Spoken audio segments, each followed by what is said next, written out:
Ladies and gentlemen, welcome back to the Daniel Lees podcast. If this is your first time, welcome to the show.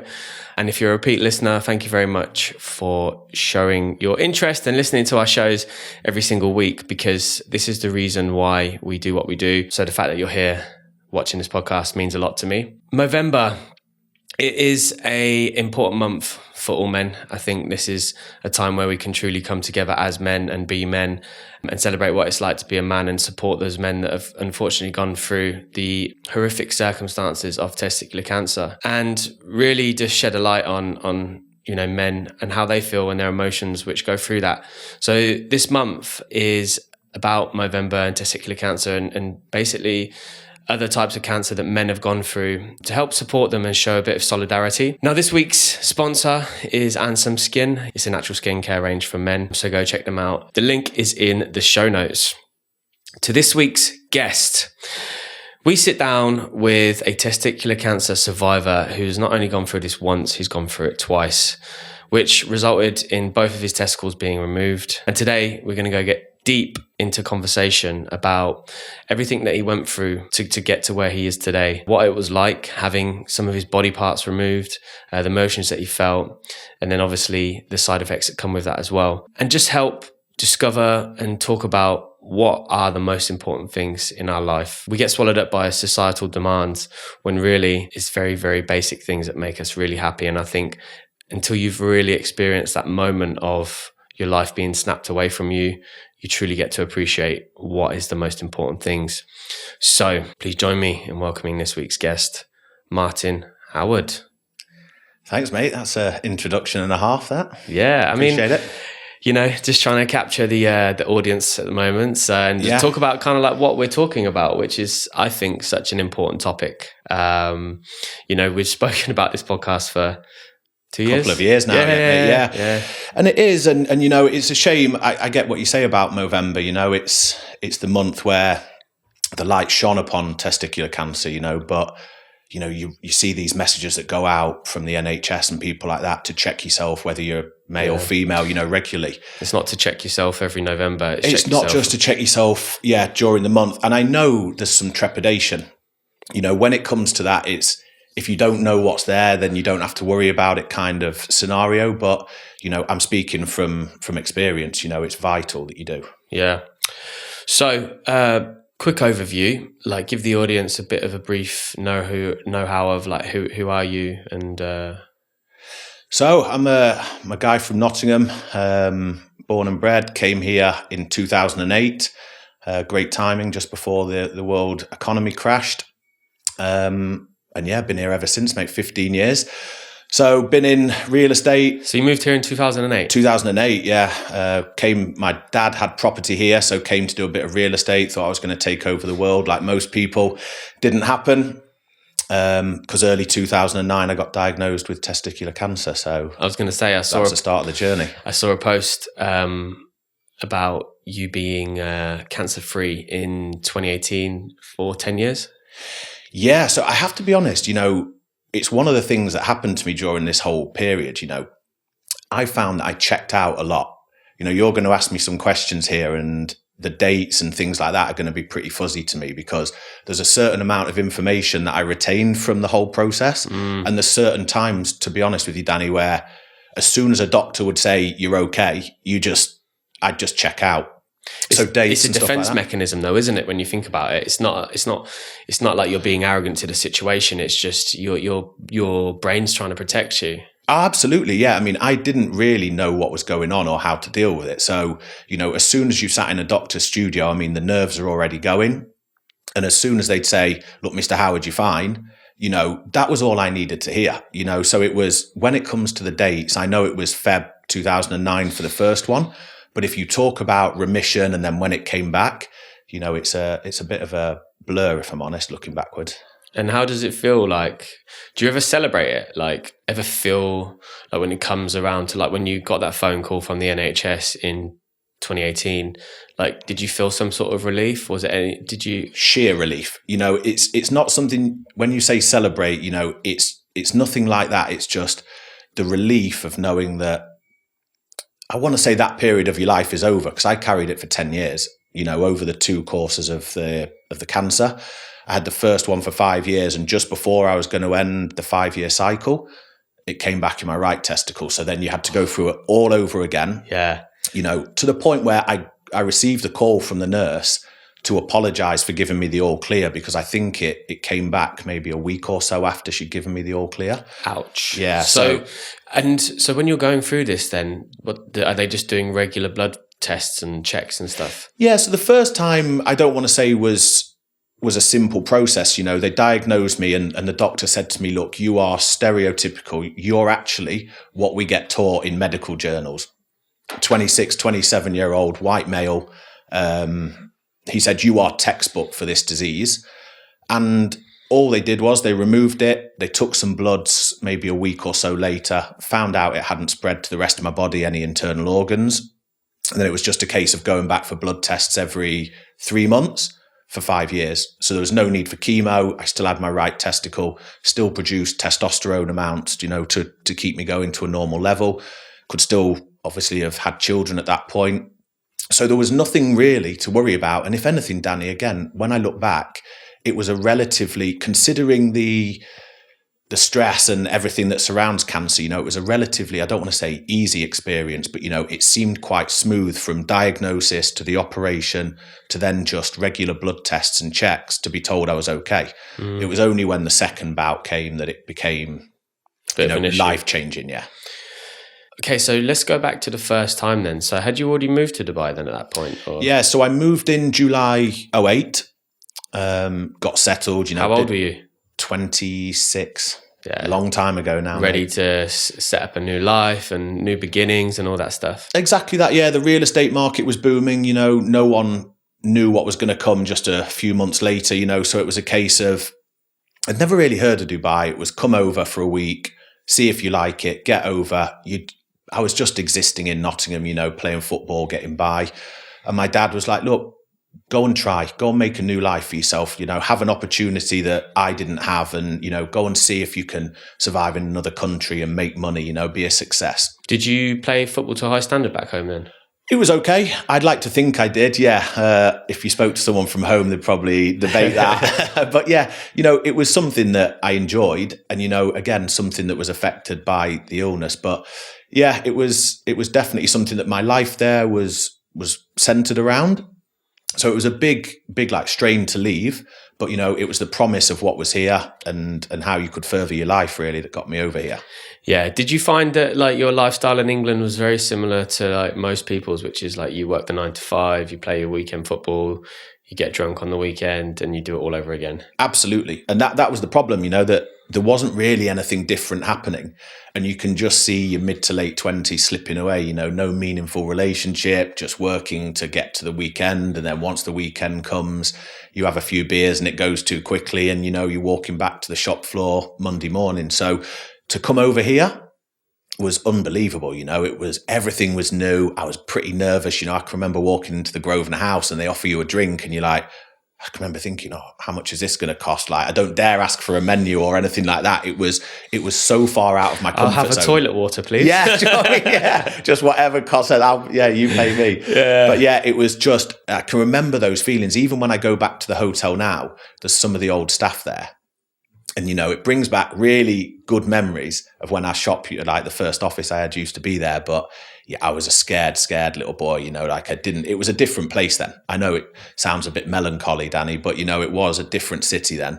Half the buildings weren't up, and the people that you met, you had access to for me at 26, so many interesting people from all over the world, It was just a real eye opener. Yeah. So you'd moved to Dubai and then how soon into that journey did you find out that you'd got testicular cancer? So it was the first couple of days of Feb in 2009. So I'd probably been here just under 6 months. So again, rather than being back home where you've got the NHS on your doorstep, here it's a total different ball game. So luckily I had insurance. My mum, like your mum, I think, Danny, they make sure that we're fully covered with everything we need. And she made sure that I had worldwide insurance, which was lucky. Yeah. Because I went in, the operation wasn't cheap, but I mean, it's like everything here, Danny. The care I got was unbelievable. You know, it was a bit of a scary period because I went to the doctor on what was a Thursday afternoon. So, you know, that was the Friday in effect. And she referred me to an ultrasound clinic, and then the doctors closed. So I got the ultrasound, and all they did was they came out with an A4 folder, 2 A4 papers full of the medical explanations and a CD.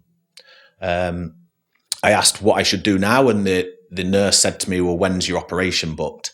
So, you know, alarm bells start ringing. Sat in the car, didn't know what to do. I was with a friend at the time who helped me massively. So I rang an online doctor and I read the script out to him, and he said, look. So first of all, let's go back to the first part. So how did you discover, like, was there lumps? Like, was there a... Yeah, good point. Yeah, so basically, like anyone, I was just having a shower in the morning, having a normal wash, and the testicle on the left-hand side was significantly bigger. Like, not to comedic values, you know, it wasn't anything outrageous. Alarmingly. Yeah, it wasn't anything strange, but, you know, when you were washing, you could feel the size difference. You know, so again, it's one of those things, Danny. You always think you're going to live a normal life, right? You never think that these things are going to happen to you. It was the same time that Jade Goody, if you can remember her from Big Brother, got her diagnosis. And tragically, you know, you saw what happened to her. Yeah. And, you know, I kind of watched it on the news as Sky News reported it. And I can remember thinking, wow, those roles could very easily have been reversed. You know, it really does bring home the reality of it. But yeah, it was just a routine wash in the shower. And thankfully, because the size difference was so significant, you know, I automatically knew something was wrong. And I mean, because you always, I mean, again, it's something that my mum was a super warrior. Like, I'm going to call her an elite warrior. And she always used to talk about these things. So, like, it literally impregnated into my mind that I had to do those checks all the time. So, like you say, I'm in the shower all the time, and you just automatically check now, don't you? And I suppose it's a good thing that you did check, right? Yeah, definitely. Again, it's one of those things where I don't want to be brazen about it and say, oh, I was checking because I'm such a good person, you know, I followed guidelines or anything. It was purely coincidental. You know, I was just having a shower. I just noticed the difference. But so there was no pain? No pain, nothing like that. You know, it wasn't anything that was, you know, if I hadn't done that, it could have gone for days. But the problem was that the previous day, everything was normal. So as soon as there's a difference, you know, it wasn't even a gradual swelling, you know, it was just out of nowhere. So, you know, even from memory, the night before I went to bed, I had a shower and I couldn't remember. Obviously, again, it would have triggered something if there was even a slight increase in size. Yeah. So it must have been something that just came on overnight. Yeah. Did you, like, how was the feeling when you discovered that? Well, because, like, I can imagine the feeling being like your stomach just sinks and you're like, oh no. It does. But again, Danny, I've got to be honest, mate. I just thought I was set to live a normal life. You know, I never thought in a million years stuff like this would happen to you. So you didn't think that it was going to be testicular cancer then? No, you think infection, or because everything I'd read or seen, the little I'd seen about it as a 26-year-old, you know, who'd just come over to Dubai, it was about lumps. You know, check yourself for a lump, you know, even with the women, when they do the checks of their breasts, it's check for a lump underneath. So no one had really prepared me in any kind of literature for a swelling. So really, it wasn't something where I was like automatically, wow, this could be testicular cancer. You know, I'm looking back in hindsight where the doctor said to me, you're stereotypical, you know, you're exactly what we get taught in these medical journals. Now I know that information, of course, but at the time, I was just a guy who never thought this would happen to him with a swollen testicle. And because it wasn't a lump, which I guess even you would say would be the predominant cause, right? Or the sign, I didn't really think that much of it. It was just a case of, wow, I'm in a different country. Make sure your insurance is all in check and then get yourself to a doctor. Yeah. I mean, I suppose you must thank your mum so much in hindsight now for that, because it could have, that could have just Yeah, I mean, that could have even been catastrophic. Yeah, do you know what I mean? And I'd put her up there with your mum. She's elite for this stuff. Do you know what I mean? And especially because I moved away and I wasn't close to home, she was very, very adamant that, these types of things, if I'm going to get on that plane, they have to be taken care of. So, I mean, yeah, I've got to thank her a lot for a lot of stuff. But yeah, that's up there with the best. So you take yourself off to the hospital. Yeah. You do the checks. To the doctors, yeah. What did they say? To be honest with you, Danny, I can't really remember. Like I say, it was late on a Thursday and it was a female doctor and she just said to me, look, can you go and have an ultrasound? And this is one of the things that I've learned going in and out of hospitals, that because of the way of the world these days, getting sued for misdiagnosis and things like that, I can't blame anyone in the medical profession for not giving you an absolute answer. I've had it for the last decade when I had cancer, that no one would tell you absolutely that this is the situation. So I can't blame her for saying, look, go and have an ultrasound. We'll have a look at the results of that. And then we'll make a better decision from there. It was just bad timing in terms of on a Thursday afternoon, the doctor's studio closed and I was left outside the ultrasound clinic. So when you did the ultrasound, then nobody actually told you anything. Then you're sitting there. They come out. They give you they sit down and say, "When's the operation?" That's all they said. That's all they said. So it was just a nurse came out, because again, they don't know the conversation that's been had with the doctor. As far as they're concerned in this process, they're just there to do an ultrasound. They don't have any more information than that. They don't want to take any more responsibility than that. So they just gave me the CD and the report. And that was it. And then you call up the doctor.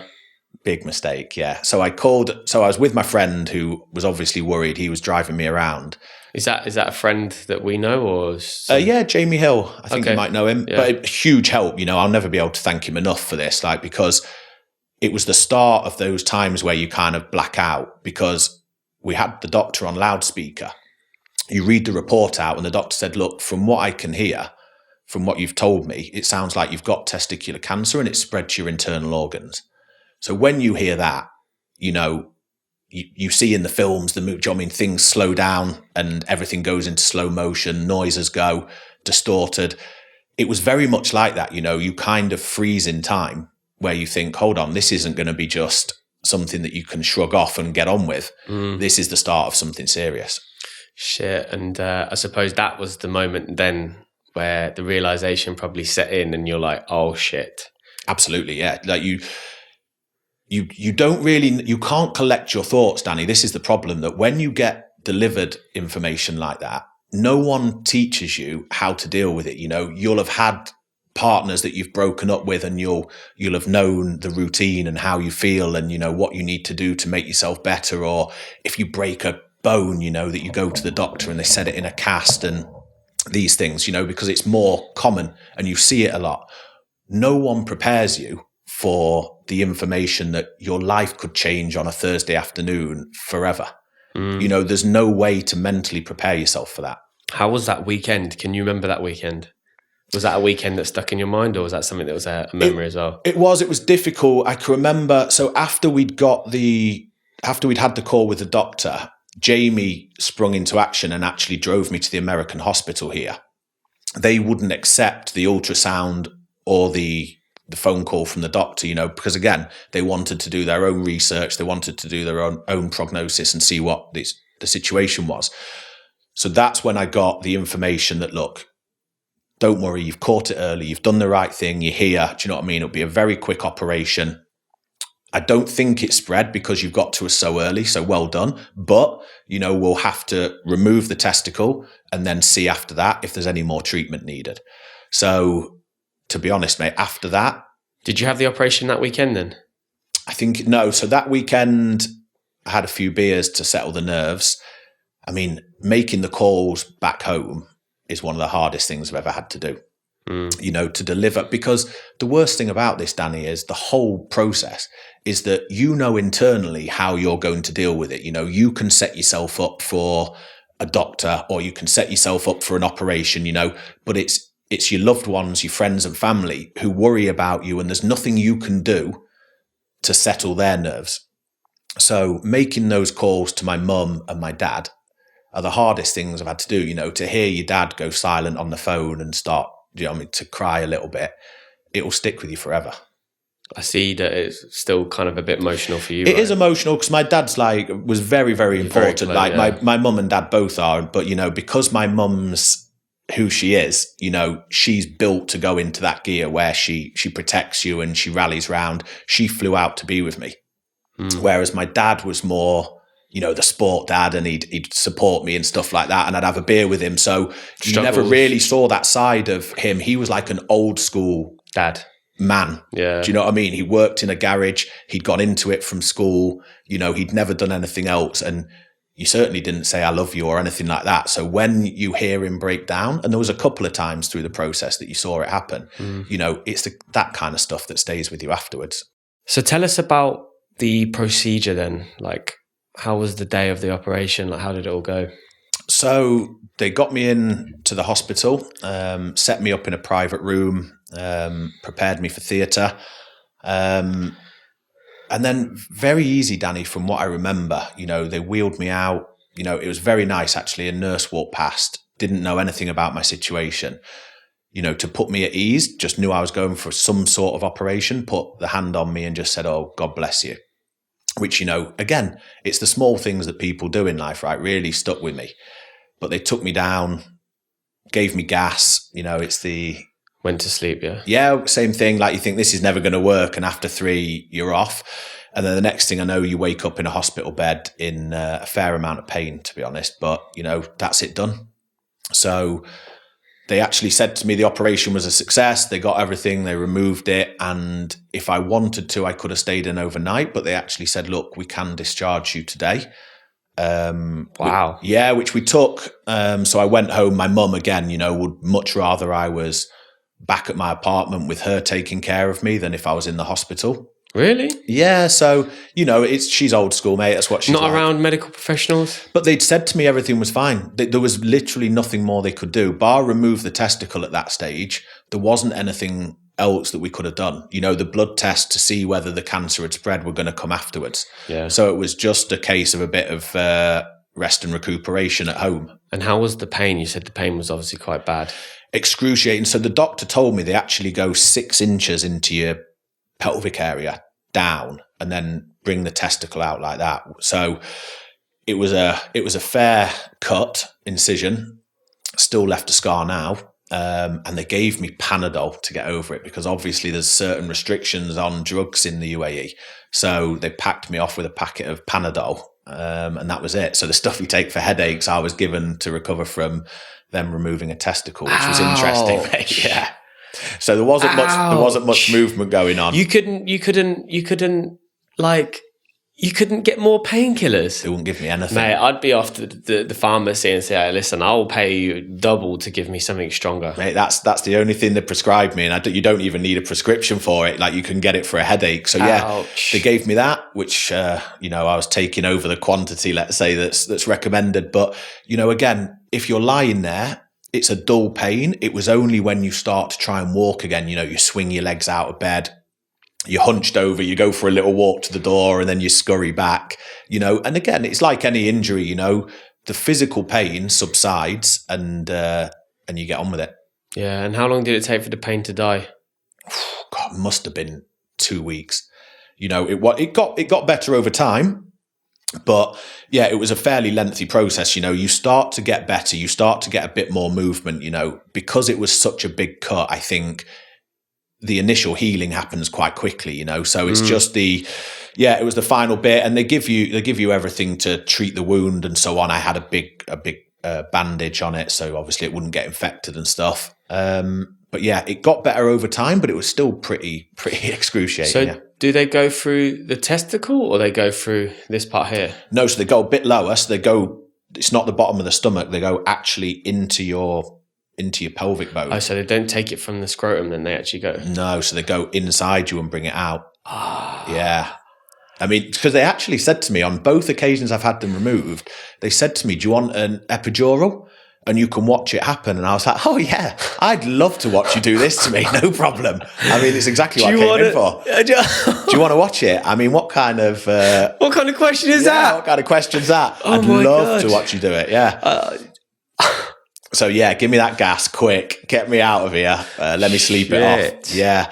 So, but they offered me twice. So I think it's more like, so, obviously it's a very sensitive area of a man's body, that's going under the knife. So I don't know if their reasoning was, at least you can see we're doing everything legitimately. But yeah, it wasn't something that was it was never an offer I was going to accept, mate, ever. Ouch. Now, obviously, a lot of people always focus on the physical pain. Yeah. But what about the mental pain? The mental pain of having your testicle removed, the mental pain of like you said, being such an intrusive part of your body. Only a select amount of people ever see that region of your body, right? And that is usually family and loved ones. Yeah. It was difficult. Actually, the first time, Danny, wasn't too bad. I was very young, very brash. Do you know what I mean? It wasn't like, because the doctor told me that it was a smooth recovery fairly early on. Yeah. It was amongst my friendship group who were just trying to make me feel better. It wasn't like they didn't care, but it was almost like a badge of honor, like the few nicknames that are thrown out there, and it was just a bit of a light-hearted way to approach it, which for me, very typical for guys to do that as well, is to like try and improve the moment by joking about it to make you feel like it's not such a sad moment. Well, absolutely. And bearing in mind, this was over a decade ago, what's come into light now about men's mental health and mental health in general, I don't remember anyone at any point sitting down with me and saying, "Are you okay, pal? Like, do you want to talk about it?" But, my friends were doing what they thought was the right thing, lift his spirits, let's get him out, let's have a laugh and a joke, let's make sure that he realizes that he's no different from anyone else, let's get him back out in public, because you can't tell, Danny. Yeah. When you're dressed up and ready to go out, you don't walk into a room and people automatically go, it's the ailment where you go, oh, he's had testicular cancer. So the mental side of it subsides underneath the surface, but to everyone else on the outside, you're a perfectly normal, healthy person, So in sense, then you weren't really too emotionally scarred by it? Not really. I mean, it was a big, big shock to my system. Like I keep saying, I never thought this kind of thing would happen to me. But because it was a relatively smooth transition from finding out to having it removed to being told that everything was okay, and because the visits to the doctor were every 3 months, it kind of gave you a little bit of time to focus on normality. It wasn't like I was going in every week and it's a constant burden on your mindset. It was, well, I've got 3 months now. You're going in 4 times a year. Of course, I'd start to get a little bit nervous and there'd be some trepidation before I went in to have a checkup. But I almost became, over the years, again, it was just okay, that was just a minor blip. It's happened, and you seem to be making a relatively normal recovery. Once they tell you after 3 years that there's nothing changed, you kind of take it for granted that this is life, it's happened, and you move on. Yeah. So, obviously there wasn't too many emotions associated with that, because as you mentioned, going for checkups and stuff, it wasn't like it was a constant reminder of what you were going through. It was just every now and again. So did you feel any difference from having your testicle removed? Like, because there's a few people that I've spoken with, and also as well, like my cousin, she had breast cancer twice, had both her breasts removed. That affected her quite a lot, because obviously it's almost like you're taking away your womanhood. Like it's your identity as a woman, right? Having boobs. But so did you feel any different from that? Not the first time, if I'm honest, because nothing in my life fundamentally changed. Like I said earlier, you can still father children, you can still produce testosterone that keeps your body running. So in terms of everything that I went through, apart from the fact that I was one testicle light, there wasn't really any difference to how my body performed, how I thought about it. It was only the second time, when they take the second one, that the real effects of this illness come into play, because that's when you start to realize that everything's going to change. Yeah, because I was actually looking into this before we spoke, and one of the things with testicular cancer they say about is it's quite common for it to come back in the other testicle. Now, is there any previous kind of like history of testicular cancer in your family? No, nothing. We're not even really a family that have got a history of cancer, apart from the latter stages of life where people's bodies start to slow down and shut down, with my grandparents and stuff like that. But no, nothing really that, is a theme running through the family at all. Yeah. So talk us about the second time then. So how did you discover the second time? Well, the second time was a little bit more difficult because obviously I was very, very aware of checking myself then. But as strange as it sounds, I didn't really have a reference point to check the size against. So again, you go back to will it be swelling? Will it be a lump? Something like that. And I'd been out for the day. I got home. I was just getting changed and I was checking myself and I thought, you know what, this feels, just at the back of your mind, you go, this feels a bit bigger than it is usually. So straight away, you're like, right, keep an eye on it. A couple of days, it was still quite large, but again, not as big as the previous time, but still swollen. So I went to see a doctor and the doctor said to me, look, I can understand, I've read your notes, I can understand why you're a bit stressed about this, but it's just a bit of fluid on your testicle. Don't worry, it's good news. Don't worry about it. But look, I can understand why you're stressing out. We'll get you in for an ultrasound in a couple of weeks, set your mind at ease, let's do it like that. So great, no problem. I'm a happy guy. So you took that fluid on the testicle as kind of like the accurate information. Oh mate, you take it and run. And this is what I mean. Like, you're so desperate in your mind to not go through these things again that I never wanted a second opinion on that. As soon as a medical professional tells me that it's just a bit of fluid and that it'll die down, I'm not going to start digging any deeper. In the back of your head, you're just like, that's great. Did the internal voice not say to you, like, is he right? Does he know what he's talking about? Like, could this be something? Because mate, I'm the worst for that, mate. I'm kind of, I think all that worrying my mum's done has passed up through to me because I do worry about things. Maybe not so openly, but I'm always second guessing. Maybe they've missed something. Maybe they haven't done a test for this. Did that ever enter your mind? It didn't really, because once you've had something like testicular cancer, you'll drive yourself insane if every lump and bump and scratch, if you're thinking the worst, you'll never be able to get anything done. So you kind of have to compartmentalize it and just say, look, these are medical professionals. They've studied this stuff. Who am I to go in and speak to him and go, are you sure? And the fact that he caveated it with, look, we'll give you an ultrasound in 2 weeks, it was almost like a security policy. He was almost saying, look, you've got fluid on your testicle, but just to make sure your mind is at ease, go and have an ultrasound in 2 weeks and that will confirm everything. So, there wasn't really, Danny, if I'm honest, any reason to go, is there someone else around here who can check, or I'll go to a different hospital, because there was always that buffer of the ultrasound in a fortnight to confirm or... Yeah. Did you ever think it was going to come back? No. You never, not even in your worst fears. Do you know what I mean? Do you think it's going to come back? You think, that's it, I've had it. It's a bit unusual that I've had it. I can remember this when I had it the second time and a different doctor did the operation. He came out and when I was in the bed, he said to me, I'm really sorry, Mr. Howard. And I was like, what are you sorry about? You've just saved my life. And he said, the odds of you getting this again are larger than you winning the lottery. He was like, it just never happens. He was like, never in the history of this hospital have we had someone come in with 2 cases of testicular cancer. Oh, really? Yeah. So, you don't ever think, and again, Danny, I want to be honest, I didn't do that much research. I was a young lad who had had a very lucky escape as I saw it. I wasn't about to set myself back by going on certain search engines and seeing how likely it is to come back and what the repercussions were if it came back. You don't want to do that, yeah. Yeah, but so obviously in that 2-week process, you go for the ultrasound, right? Yeah. What happens after that? That's when all hell breaks loose. So I went for the ultrasound and the nurse was giving it, and straight away, I think after 10 seconds, so my mind would tell the story, she stops and says, look, I'm going to go and get the head nurse.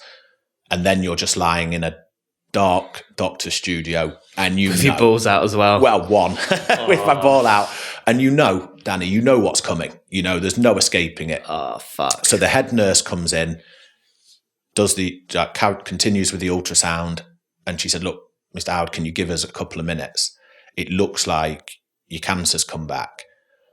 Again, everything goes quiet, everything goes dark. You know, you're left in a room with your own thoughts, most of which aren't very pleasant at this point. What thoughts? You must remember those, surely, those thoughts that were going through your head. Just not again, mate. Like, it's almost like you crumble. You know, like just when you think it was 5 years, you know, just when you think you've been delivered the best news possible, 2 or 3 weeks later, you're right back in the mire. And it's just, this can't be happening. Not again. Yeah. You know, so. Did you ever cry or did any of these emotions come through? Later on, yeah. But I mean, there's a whole range, Danny, of things that happen to me. More mental. I mean, it's all mental. Yeah. I mean, the physical stuff you get over, right? But it's just the mental part of it.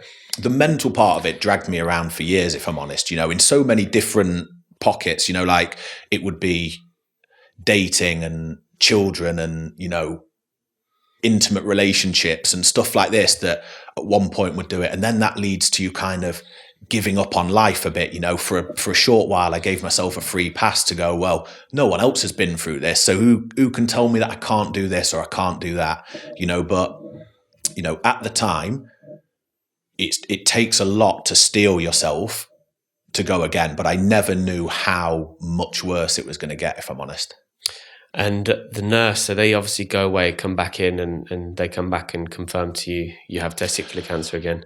No, so basically what they did was they came back and they said, look, the doctor starts seeing his patients at 8:30. He's going to see you at 7:30 tomorrow. That's a game changer. You know you've got it then. You know, the doctor's coming in an hour early to see you because of the severity of what you've got. So then there's no doubt, you know, I'm kind of feebly asking the nurse, like, can you just tell me off the record, like, does it look like cancer's come back? And she was like, look, I can't confirm, but the doctor's going to see you at 7:30. You know, he's not coming in an hour early on goodwill. I mean, that in itself must be like just, I mean, I can only, like, every time I have these sensitive conversations with people, I just feel myself almost like immersing myself in them in that situation. And there was one point where you're talking about earlier on where you crumbled, mate, and I honestly felt extreme emotion then, because it's just like you just think, what must that have actually felt like? It's for a lot of people, it's unimaginable. It is, and people are different, Danny, as you well know, you know. So some people are mentally strong, you know. Some people can gear themselves up for certain things and they can get through it, whether it's a marathon or something like that, you know, they can push through it. The problem with something like this is there is no door number 2. You know, it's death. You don't get to go, well, if I don't want to do chemotherapy, if I don't want to have this removed, if I don't want to have the operation, is there another option?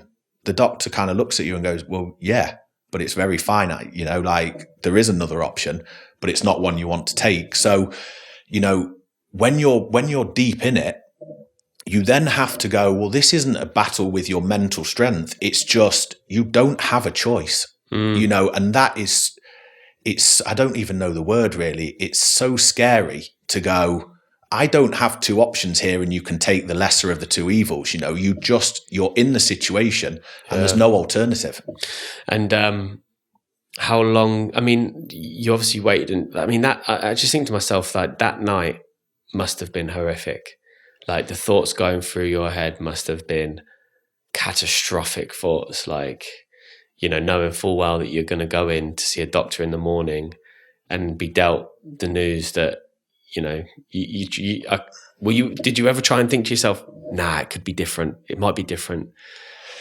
No, because of what they'd said to me at the hospital, you know, you kind of steel yourself for it, like I've said before, but, you know, it's strange what you do in these situations. Like, as you know, from us being out together before, I wouldn't mind the odd cigarette. I wasn't a full-time smoker, but, you know, I'd have the odd cigarette here and there with a beer. And I found myself in bed that night talking to something or someone going, please, like, if I can get through this, I will never touch another cigarette. You know, I'll never do this. I'll never do that.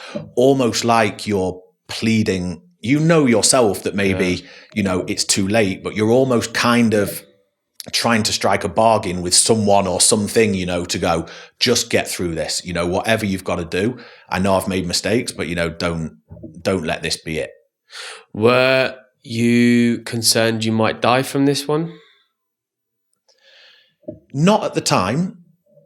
At the time I got told, it was just more, wow, I've got another 5 years of this. Again, I was pretty naive to it, and I didn't know what was about to come. I didn't know that I would have to have chemotherapy. I didn't know what you'd go through in those certain situations. I didn't know testosterone would be a problem for the rest of my life. I didn't know I wouldn't be able to father a child. My thought process was limited. It was limited to, wow, you've got it again. How's this happened? How can you be so unlucky? It didn't even scratch the surface of what was going to happen. So you go and see the doctor at 7:30. What does he say? I'll never forget it. He said to me, yeah, we're going to have to castrate you. And I can remember just thinking, you couldn't think of a better way to put that across to me than castrate me. It's a word that you never really come across, but when it's leveled at you, looking at a doctor, I can just remember thinking, can you really not word that better than you're going to have to castrate me? So savage. What, you're going to chop my dick off as well? Yeah, well, yeah. That's the only thing that's left now, mate. But yeah, it was fairly brutal. But again, he was in a situation where there was no point in him sugarcoating it. Yeah. And he was just like, look, this is what we've got to do. Leave it a couple of weeks. We just want to see how, because again, I'd got it very early, which all comes back to checking yourself. You can't emphasize the importance of that enough for anyone. If you get it early, you've got a much better chance of getting a positive outcome from these kind of things. So yeah, he just said, look, sit on it for a couple of weeks and then we'll have another look and we'll get you in and we'll see what the next best way to proceed is. So, these 2 weeks process, my mind would have been eating me up. It was horrible. You know what? I used to go to sleep, and every morning, I think for about a month, no exaggeration, every morning I'd open my eyes, your mind starts working and you go, it was just a dream. It was just, and then you realize it isn't. You look on your bedside table, you got your doctor's appointment card, or you feel downstairs and you know that it's still swollen, but every single morning for about a month, I reckon I woke up and went, it was just, please tell me it was just a dream. It was just a dream. And when it's not, you have to go through it all over again. And then you went back to the hospital after a couple of weeks and that was it. What was the treatment process like this time around then? Good. The doctor was very informative, actually. The doctor that I got who took me through the next 5 years, he was great. He kind of said to me, look, you can have chemotherapy, just one course. He said it won't affect your hair. You won't have hair loss or anything like that. It's still pretty brutal on the body. But he said you can have that. And he said, if you don't have it, you've got, I think, a 10% chance of it coming back again. But he said, Martin, if this comes back again, it's at the back of your stomach and it's time to say your goodbyes. So he said, think about this seriously. So he said, because there isn't an origin point anymore. If they've removed both my testicles, it means that, I think anyway, that it had slowly spread up to the back of my stomach, and that's not an easy place to get to. Yeah. So he said to me, there's a 10% chance it comes back if you don't have chemo. He said, if you have this one course of chemotherapy, he said, let me just say there's a 0.01% chance it comes back. And I can remember sitting there and actually thinking about it, thinking, do you want, because again, you hear the word chemotherapy and you've seen pictures of unfortunate people who've been through it. And you think, is that my new reality? Is that what I'm going to be dealing with now? So I did think about it. I was sat next to my dad and he was just like, look, it's a no-brainer, Martin. Like, if there's a 0.01 chance or whatever it was, he was like, the thing is, the doctor almost wanted to say to me, you'll be fine if you have the chemo, but again, couldn't put his hat on it convincingly, because just in case something happened, and with my track record, he didn't want to tell me it was an absolute. Did you come back to the UK for this one then? Yeah. So I flew back to the UK. Lived here for a little while. Lived back there for a little while. Lived back in the UK, for a year and a bit. So yeah, had the treatment. Everyone at the NHS was brilliant. Do you know what I mean? Really good. the nurses, you'd sit in the waiting room, everyone's got cancer, and it's difficult, mate, because you go in and there's people of a certain age and, it almost looked like they'd kind of resigned themselves to it taking over their body. And then you'd walk in as a 31-year-old and you could see the sorrow in their eyes, kind of. They'd look at you and go, like, for us, we kind of expect it. We're of a certain age and it happens to the body once it starts slowing down. But what are you doing here? I'd sit and speak to people and they're like, why are you here? Because you have to drink certain fluids before you go into the doctor so they can see how your organs are doing and stuff. So yeah, all these little things, mate, they stay with you. Yeah. And the process this time round was they had to remove your testicle, but then after the operation, you'd have to go straight onto chemotherapy. Yes. So they remove, actually, you know what? Yeah, they removed the testicle. And then they booked me in for chemotherapy, one course, which again took about an hour and a half. And what was that like? I mean, what was chemotherapy like? Very difficult. This is one thing I really struggle with. I can remember they sit you in wooden chairs in the NHS in City Hospital at Nottingham, and you're facing each other. There's like 3 chairs this way and 3 chairs where you are. And I can remember looking opposite me and there was a mother in the middle chair. To the left of her, as I looked at it, was her daughter. And to the right of her was her mum. And, I was looking at 3 generations of women all trying to be support systems for each other. The mother in the middle was trying to be strong, even though she had cancer and was having chemo for her daughter. But she also wanted her mum there for that kind of support. Do you know what I mean?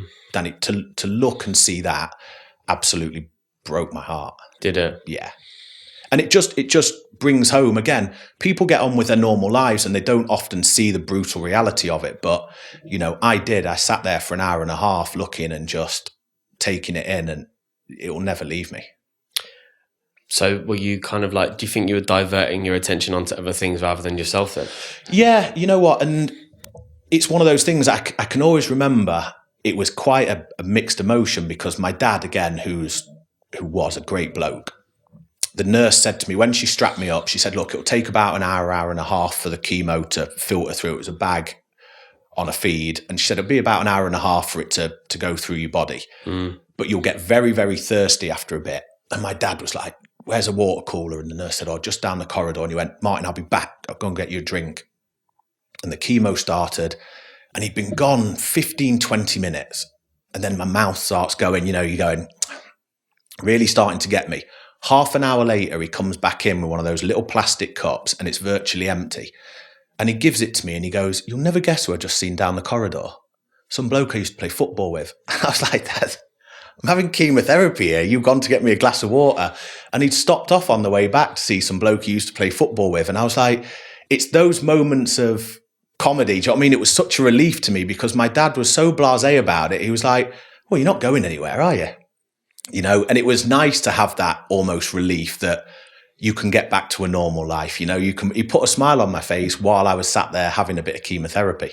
Yeah. I mean, I would have taken that a bit differently, but yeah, I mean. But it was him. Do you know what I mean? Yeah. It was him. He didn't do anything with ill intentions. He was just like, you'll never guess who I've seen. And he just didn't get the gravity of the situation that I was in. And he was just like, here you go, Martin. Yeah, here's your glass of water. So, when you know him and you know what he's like, it at least lifted my spirits, that he was there and he was trying to look after me.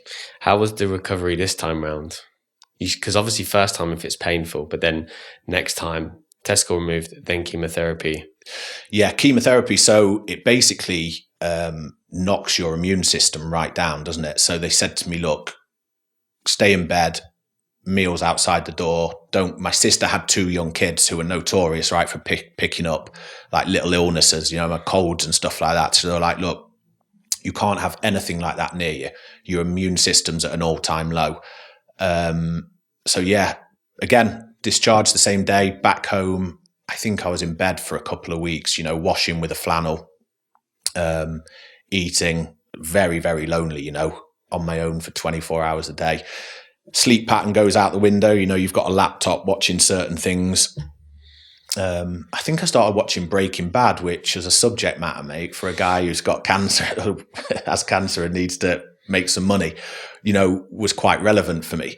But yeah, the chemo, you could feel your muscles like shaking, like you're tired, everything, it wasn't a very nice experience at all. And they pumped me full of steroids. Yeah. And well, when you say the muscles were shaking, in what sense this like?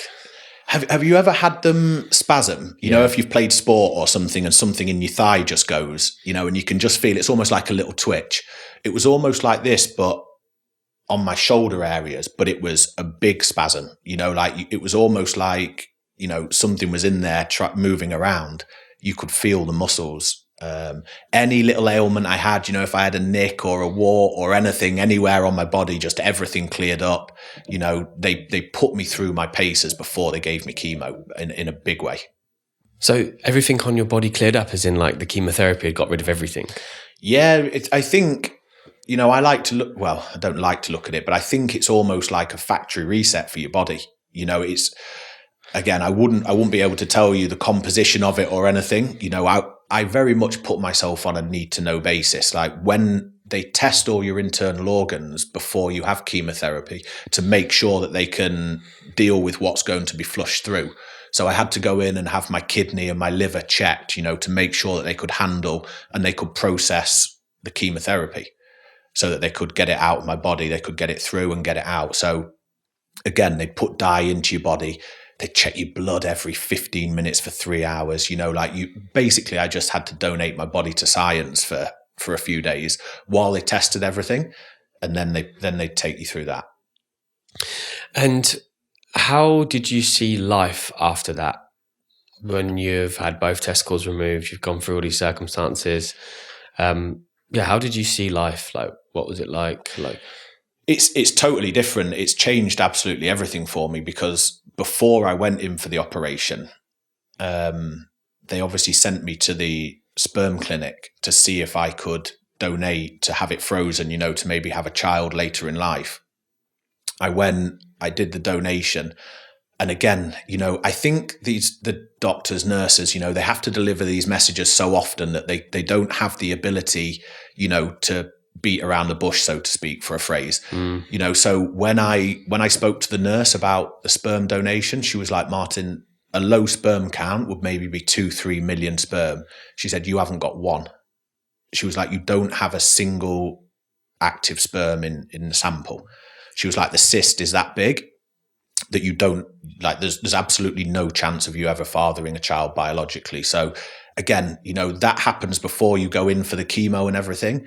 And I'm walking out of the hospital and my dad's in floods of tears, just saying, like, why you? Like, why has this had to happen to you? Like, all these people in the world, why, you're a good guy, why you? And when you're looking at your father and you've just been told that news, and then you've got to try and, because it's almost like a kind of polar opposite of what your mum was like. Your mum was like there for you, taking care.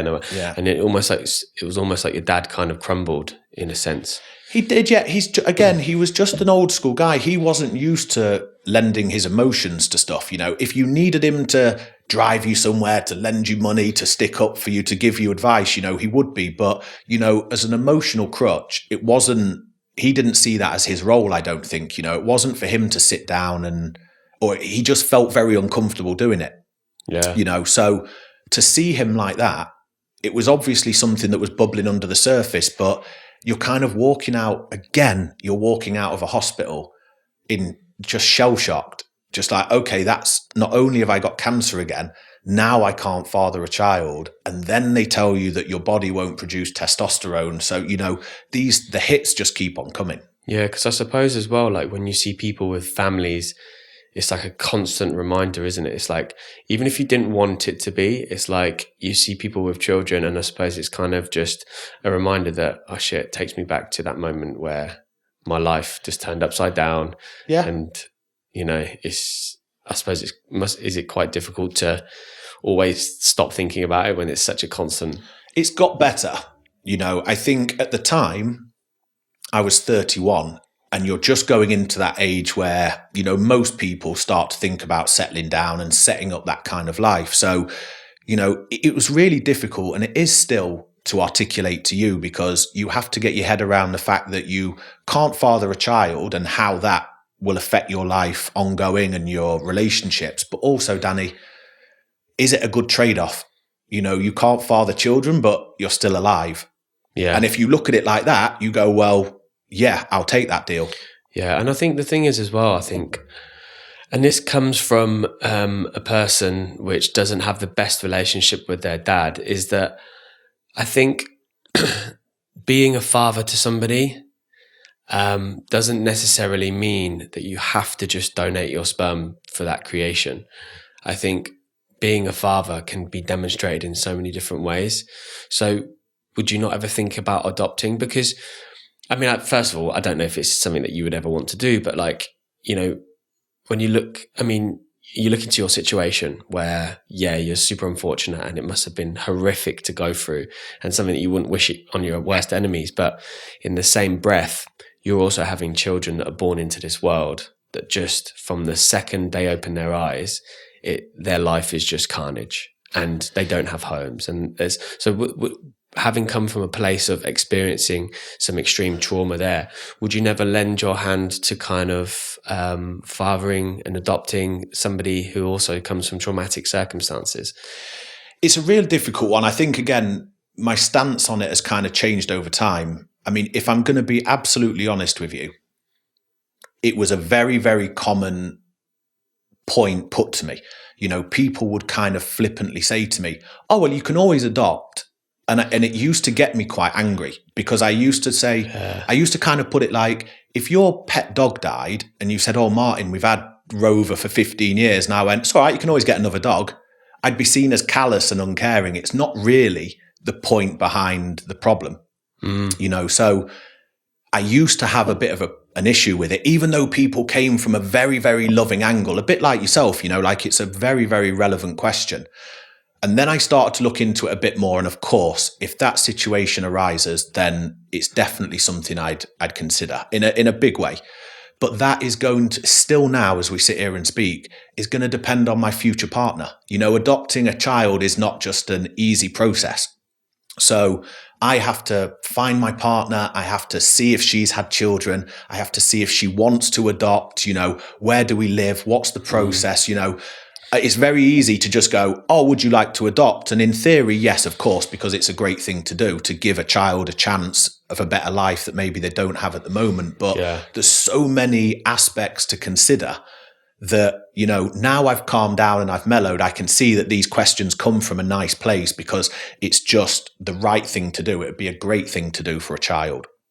But at the time, I found it very prickly that people would just say, well, you can always adopt. And I was like, that's really not the point here, you know, but that was something internal that I had to deal with. You know, this was just all the emotions that were swirling around inside me.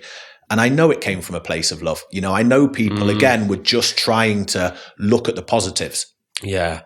Well, obviously, I didn't mean to. No, you don't anymore. You don't anymore. I'm not going to come across the table. Yeah, I mean, it came from good intentions. But I suppose that kind of leads quite well on to the next question that I had. And that was obviously with dating. Yeah. You go through all that situation. You then start dating a girl. Did you ever have it where you dated somebody and then you told them what had happened and they're kind of like, well, listen, I can't continue seeing you because I want X, Y, and Z? A couple of times, mate. Yeah. I mean, this is where it all starts to get very complicated, even for me now. You know, I can remember I used to get myself in a really, really bad state. If I ever went out on a date, my mind would start going a million miles an hour. And I'd be like, when do you tell her? You can't tell her on the first date. You're lighthearted. You're getting to know each other. You're supposed to make her laugh. Like, don't tell her that you can't father children and you've had cancer twice. It'll be a mood killer.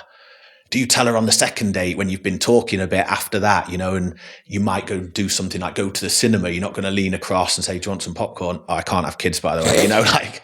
But Danny, these were genuine things that go through my head. No, I mean, like the way you said that one with the popcorn thing, I'm like, well, that would obviously be the worst way to deliver. Yeah, exactly. But these things did go through my head genuinely, and then and I like to make light of it now. It's just, do you know what? As you said, it's everything just becomes complicated. Absolutely. And then I get to the point where I go, by date 3, I'm really liking this girl. And then it's the fear of what if I do tell her and her situation is, look, I can't handle this. So before I'd even set foot outside the door, I'd been through 3 dates and 10 scenarios, and you're inside your own head. Like, people will have done it about meetings and stuff like that, so they'll understand where I'm coming from. And I've lost a battle before I've even gone out and done something which is supposed to be, on the most part, an exciting and enjoyable experience, a first date. And it was just crushing pressure for me because I just didn't know when to tell someone. Yeah. So do you have any examples where, like, you actually have been on a date and, like, they've actually just turned around and gone, yeah, I'm sorry, but... A couple. I mean, the worst one for me that floored me was I was kind of seeing a girl for a bit. It wasn't ever so serious, but, we'd been seeing each other for 3 or 4 months. And she knew at this stage that I couldn't have children. And one night we're sat having dinner and she says to me, look, I really like you, Martin. She said, I wouldn't have children for you. And again, she meant it in the best. It was a show of affection, like, I care about you that much that I'd forego that part of my life. But for some reason, it killed me, stopped me dead in my tracks, because I was like, I don't want to put that on you. You shouldn't have to forego that for me. I don't want that to be a realization of your life because of my situation. And I've got this fear that... Oh, so she was actually saying to you, like, I'm okay not having kids. To be with you. Yeah. Like, if it means being with you, I'm okay not having children. And, again, maybe something that I've hyped up in my own head, but I'm very worried that at one point a situation like that could occur where, yeah, it's great while you're in the honeymoon period and the woman goes, look, I don't need to have children. I enjoy you and you're a nice guy and we're having a nice time together. But when the reality sets in and we're 4 years into a relationship and she realizes that maybe she does want to fulfill that, that need and that ambition, it's almost being cast aside, that it's okay to commit to that situation when everything's great and you go on a couple of holidays and there's no responsibility. But when she might want to fulfill that side of her life, which is absolutely normal, how deep am I into that relationship, like you just said, to maybe get cast aside? And it hasn't happened, but it doesn't mean that I don't go into every situation thinking it might. What happened with that relationship? It fizzled out naturally, it didn't last too much longer. I found it. Did you think that you were a part of that though? Hugely. Yeah. I mean, it was just the situation where I was like, I can't handle that responsibility. I would never forgive myself if my partner resented me in any way, shape or form for the fact that they're stuck with me and only me for the rest of their lives, and you're right in your previous points. You could go and look at adoption. You absolutely could. But, at the age I was at, again, these things aren't serious conversations that I had after 3 or 4 months of seeing someone. They're much more serious conversations for a solid relationship. Yeah. Wow. And then, with life now, apart from obviously like the normal side of things, like not having testicles and stuff like that, are there any side effects? Only really the lack of testosterone. So I have to have artificial testosterone injections every 10 weeks.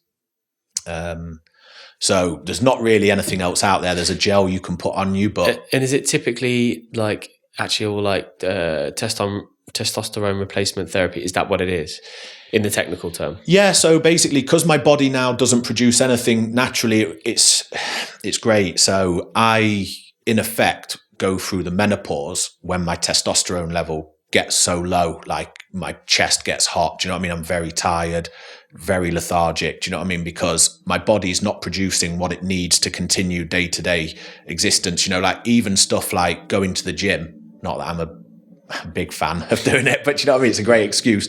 And, it gets to the point where in the mornings, I have to tell employers about it because, some mornings I'm just dog tired, but now the doctor will monitor my blood levels and say, look, your testosterone, it's dipping, it's up and down, but you can survive. And every 10 weeks, they just top me up and we go from there. And do you ever look back and kind of like feel angry about the situation? Not really, no. Relief. Like I look back now, like I said, it sent me on a few wild paths, this journey. Like I almost gave up on life a bit for a few years because, I got in such a mess about dating that I said to myself, look, don't do it then. If you're going to get so stressed out, don't bother doing it. And you'll find someone in your 40s, when maybe the woman's had that important relationship where she's had children, she's been married, and you can settle down without the pressure of her needing children. But what I did, Danny, was I just gave up. I'd go out and I'd go, what's the point?